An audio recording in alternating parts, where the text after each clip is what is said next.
Nous sommes à quelques semaines du SIAD, le Salon international de l'intelligence artificielle, qui aura lieu le 20 au 21 février 2025. Et il était primordial pour le SAR Analytique International d'organiser un panel autour duquel il fallait démontrer les avantages des nouvelles technologies dans nos différents secteurs d'activité, et en particulier l'intelligence artificielle. Écoutons le président directeur de SAR Analytique International, Yaya Silla. Le SIAD qui est organisé le 20 et le 21 février 2025 sous le haut patronage du ministre d'État, le ministre de la Défense, et donc est un salon qui se veut avant-gardiste. Ce salon qui se veut avant-gardiste sur les technologies de l'intelligence artificielle, de la défense et de l'espace.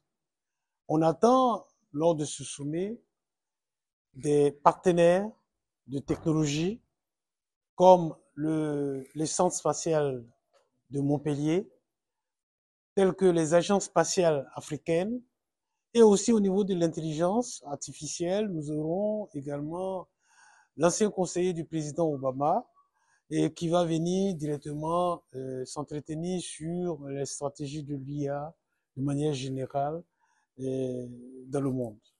L'intelligence artificielle fait ses preuves dans de nombreux secteurs d'activité et elle joue également un rôle primordial dans le développement d'une institution à travers ses idées créatives et son génie. Le directeur général de l'ONESI, Ago Christian Kodia, explique son analyse sur l'intelligence artificielle. Les citoyens se plaignaient que la carte d'identité mettait du temps à sortir.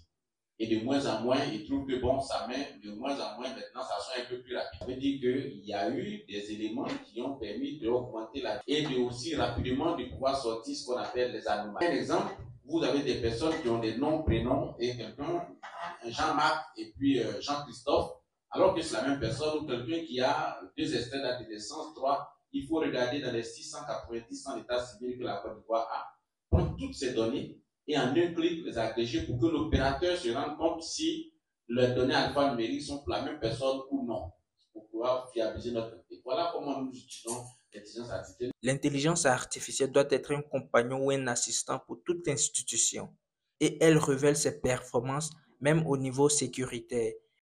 Et le chargé de la communication du ministère de la Défense ivoirien, Aristide Nkenda, exprime les enjeux de l'intelligence artificielle.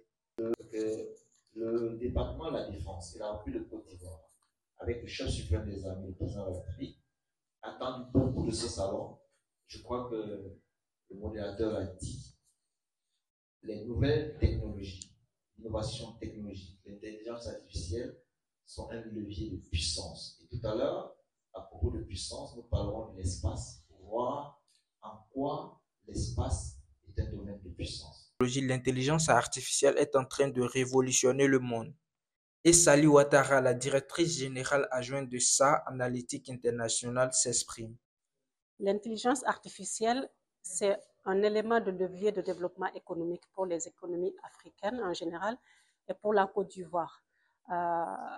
Aujourd'hui, l'intelligence artificielle peut être utilisée dans plusieurs secteurs prioritaires pour favoriser le développement économique du secteur public et du secteur privé.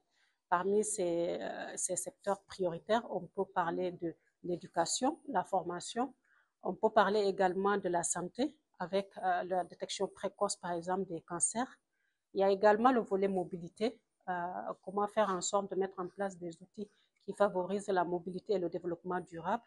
Nous devons nous habituer aux nouvelles technologies, car c'est par ce chemin que nous allons former des génies de demain.